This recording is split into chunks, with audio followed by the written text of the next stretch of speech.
અરવલ્લી જિલ્લાના મોડાસા તાલુકામાં મધુમતી સોયાબીનની તેલમાં ગટની વ્યાપક ઉઠી ફરિયાદ। તેલના ડબ્બામાં 300 થી 400 ગ્રામ તેલમાં ગટની ઉઠવા પામી ફરિયાદ। જિલ્લા તોલમાપ વિભાગના અધિકારીઓ દ્વારા કરવામાં આવી તપાસ। તો માર્કેટયાર્ડની શ્રીનાથ ટ્રેડર્સ અને શ્રી રામદેવ ટ્રેડર્સ નામની દુકાનમાં કરવામાં આવી તપાસ। તપાસ દરમિયાન તેલના ડબ્બામાં તેલની ઘટ જણાઈ આવી। તો ફરિયાદના પગલે વેપારીએ પણ કંપનીને કરી હતી ફરિયાદ। તમામ તેલના ડબ્બા પરત લઈ જવા થઈ હતી જાણ।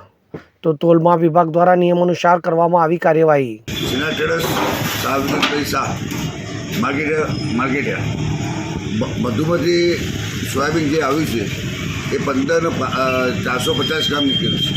અમે પોતે ફરિયાદ કરી જ છે અને અમે આ માલ પરત મોકલવાની તજવીજમાં છીએ, કારણ કે વજન ઓછું હોય, વારંવાર રજૂઆત કરવા છતાં વજન ઓછું આવવાથી એટલે અમે આ માલ પરત મોકલવા માટે કરેલ છે। આ તેલના ડબ્બો કેટલા કિલોનો આવો છો અને કેટલો ઘટ પડે છે આમાં? 750 ગ્રામ આવું છે અને કેટલી ઘટ પડી આમાં? 350 ગ્રામ। હવે જુઓ દેશ દુનિયાની તમામ ખબરો તમારી આંગળીના ટેરવે। ઉઠાવો મોબાઈલ અને ગૂગલ પ્લે સ્ટોર પરથી ડાઉનલોડ કરો અમારી CN24 ન્યૂઝ મોબાઈલ એપ।